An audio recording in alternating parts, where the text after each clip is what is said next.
right, we'll start our meeting May 24th at 5 p.m.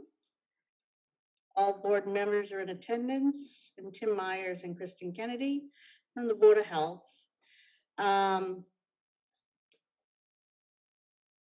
keeping with the ongoing emergency order from Governor Charlie Baker to limit gatherings and maximize social distancing, and under legislation passed to address remote board meetings during the emergency declaration, this meeting will be conducted over Zoom. Attendance by board members will be remote, and remote attendance shall count toward quorum. The meeting will be broadcast live and recorded on ECAT. To join a remote meeting using your computer, click on the URL at the top of the meeting agenda or copy it and paste into the browser. To join a remote meeting using your phone, call the number provided underneath the URL. You will be needing a meeting ID to join by phone only. So the first thing on the agenda is the discussion of the novel coronavirus. Geez, I wonder how long we're going to have to keep saying that. We have minutes to accept first. I didn't see any on there. Oh, cool. Yeah. So, I can tell Kristen's eye, she's looking to share it right now. You know the look? You know my looks, huh, Lynn? I do. Okay, get back up to the first slide. There we go. All right, I also am going to sneeze, so. God bless you. Plague or pollen. There we go. Definitely pollen. I actually opened the screen because I was cold and I don't want to turn the heat on. So I was trying to let some air in. But so, yep, here we are again. We are doing our Board of Health COVID update for May 24th, 2021. I have cut some of the content just to keep to the most important part of what we're looking at today. As of today, and my numbers when I run this report encompass beyond what the state numbers have and run right through right now. So as of right now, we're at 2,176 confirmed cases of COVID-19 since March 12th, 2020. Our average daily incident rate has dropped, although we still remain in the yellow. And we are at a 0.85 positivity rate, which are really great numbers to have. If you look at where we were, these are the time blocks that the state does the reporting in on its dashboard. And I've just taken some of the more recent ones. And we had been at 120, we dropped to 118, we dropped to 119, and then we dropped to 113. And then for the time period of April 18th to May 1st, we dropped to 71 cases. And since that time, we've continued to drop. We've dropped all the way down to, according to the dashboard, it says 37.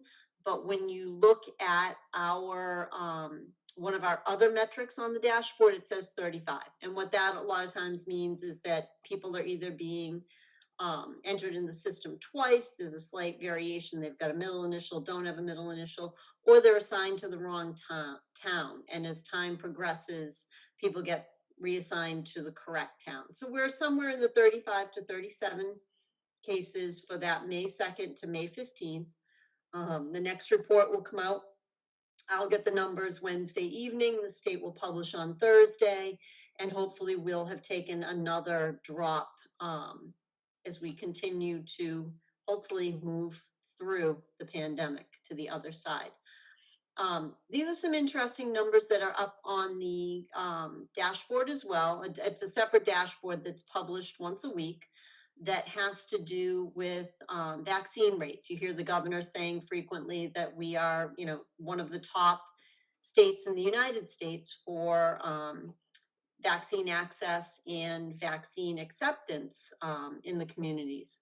So what this shows, and if you look at the first line, which is 12 to 15, you have to remember that this report came out last Thursday and only included numbers through a week ago Saturday. So Pfizer had just been approved, but you can see that already very quickly after Pfizer was approved for 12 to 15-year-olds, people started accepting it. And we saw that, and we hope we'll see it at our next COVID clinic that we're providing with Rite Aid. If you look at all the other categories, we've really got good acceptance in every age range for people that are vaccinated. As I said, the Pfizer vaccine has now been approved for ages 12 and older. For the public, we were able to partner with Rite Aid this past, it's only been a week, I guess, that last week, to provide a clinic opportunity prior to town meeting at Stonehill. We had about 70 people that had registered for that clinic. We had some cancellations, we had a couple of no-shows, but we had an additional 53 people in the community that were vaccinated at that clinic. Probably just north of 40% of the people that took advantage of that clinic were under the age of 18. We have partnered with Rite Aid. Obviously, that was the first dose of Pfizer. It was happening in our publication, and our advertising was just happening as the 12-year-olds were being approved. So for the second dose for those individuals, which would be 3 weeks after their first dose on June the 7th, Rite Aid has agreed to partner with us again, and we will be offering first doses at that clinic as well. We just need a minimum of 50 residents to sign up. They can be age 12 and up. It will be from 4 to 7 p.m. at Frothingham Hall on Monday, June 7th. We will be getting, the link is built, the link is live. We just have to get it up on the town webpage. Anyone who received their first dose at Stonehill last week will be receiving an email in the coming days confirming their time slot for their second dose at the same time. We're going to be running first doses and second doses concurrently during that clinic. Depending on the participation rate, Rite Aid we're still in discussions with them that when we do the second doses from that clinic, which will be on Monday, June 28th, meaning that anyone who gets their first vaccine on June 7th and then gets their second dose on June 28th is going to be in a very protected state as we go into the summer and into, especially for the kids, camp situations, youth sports. There's a good opportunity for a lot of people to have fully developed immunity to the best of the ability of the vaccine by the week after the 4th of July. If we see a good amount of interest, as I said, Rite Aid will let us expand that clinic on the 28th and also offer and just kind of keep this cycle going, allowing us to get more and more people vaccinated before the fall. So what else is new? What else is new is that effective May 29th, according to the governor, all industries are going to be permitted to open. What will also happen on May 29th, it has not happened already, contrary to some miscommunications, misrepresentations possibly in the news, the remaining face covering requirements for public and private, let's see, I cut that right off of the state website, but it does not read well. The mask requirement will be lifted, except for there's some very specific places where masks will still be required. That will be on private and public transportation systems. It will be on housing facilities. It will be, they'll still be required in K through 12 schools, childcare programs, healthcare facilities, provider offices, congregate care settings, rehab and day service programs, and care within the community. So any home health aides that are going into homes, both the home health aide and the patient will need to be masked as well. May 29th, the gathering limits will be rescinded. On everyone, the governor is encouraging everyone in all industries to follow the CDC guidance for cleaning and hygiene and all other protocols that may be associated with staying healthy. Um, we will be taking up as our next agenda item, and I'll give some more history at that time on our individual face covering order that was issued back on April 24th of 2020. As of June 15th, all remaining restrictions associated with COVID, as well as the state of emergency, are scheduled to be lifted. As long as the metrics keep going in the right direction, that is the governor's plan. Our ongoing efforts continue. We meet as a executive team twice a week to do departmental updates, to discuss challenges, and to share information about what is changing in our worlds. We still work very cooperatively with the school administration and are in contact as different things arise. And we continue to use the COVID website and update it for easier access to information and resources that are relevant to what people are looking for. Update that will be coming out tomorrow will include the link, as I mentioned, to our clinics. It will also include an update on the homebound program the state is using. They are expanding that now to, they've kind of, when they started it, they had a very, very rigid definition of what a homebound person was. And they're shifting gears on that and are going to be opening up that service to people who just are challenged to get to a mass vaccination site or other site.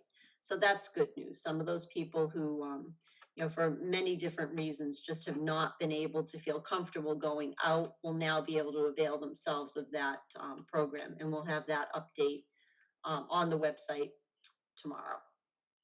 So are there any questions about where we are with COVID in the community now?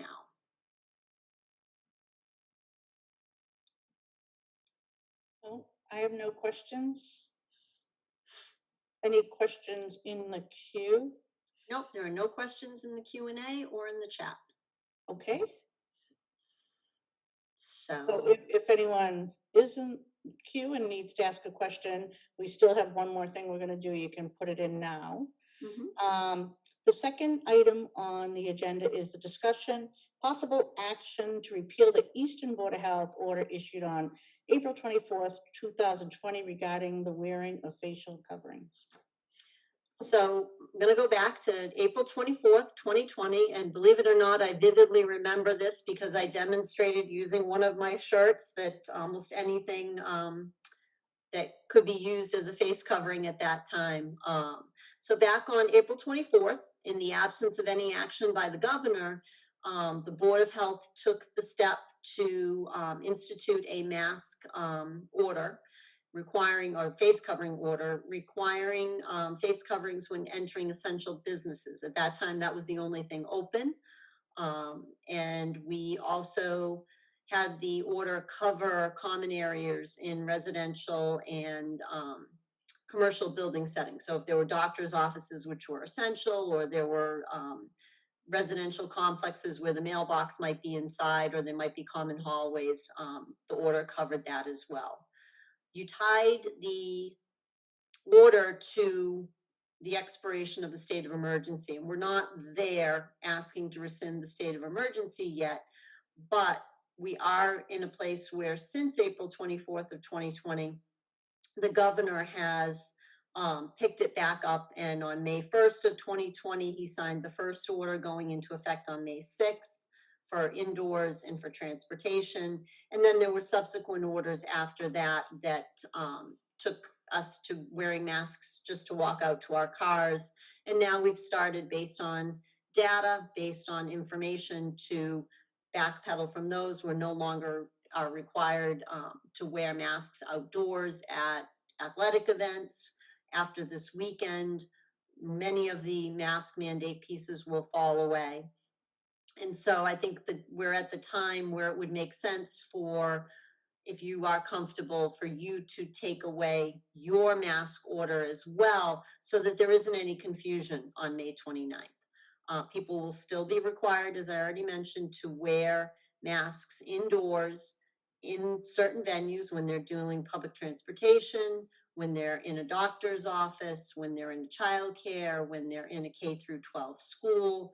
So that part is still being covered. But it will be a lot less confusing for the public because that whole definition of essential businesses isn't really there anymore either. So I would recommend that you take the step of rescinding the order that was issued on April 24th, 2020. I have no problem making a motion to rescind that order from April 2020. If you feel like you should wear a mask, you should wear a mask. You don't need the government to tell you to. So with the amount of people that have been vaccinated and taken an initiative to make themselves and their fellow man safe, I'm very comfortable making that motion. But private businesses will still have the ability to mandate it in their own businesses, correct? That is correct. Private businesses, private schools, anybody has the ability to ask for more as a condition of you utilizing their facility, their service. And yes, they can still require, a lot of places will probably be going to, if you're vaccinated, you don't need it. If you are vaccinated, if you're not vaccinated, we're encouraging you. We're still encouraging anybody who's not vaccinated. But yes, private business still has the ability to control their business. Okay. Great. Is there Well, a second? I would second. Okay. All those in favor? Zayas, yes. Mills, yes. LeBlanc, yes. Okay, so that's it. Thank you, Kristen. Is there any questions in queue? There is nothing in the queue, Okay, in the Q&A feature. Can I ask one question? sure. Lynn, I think last time we met, you were not here, and we briefly discussed changing these meetings back to monthly, since our COVID updates are getting smaller and smaller. And I don't know if that's something now that you're back, if we want to discuss real quick.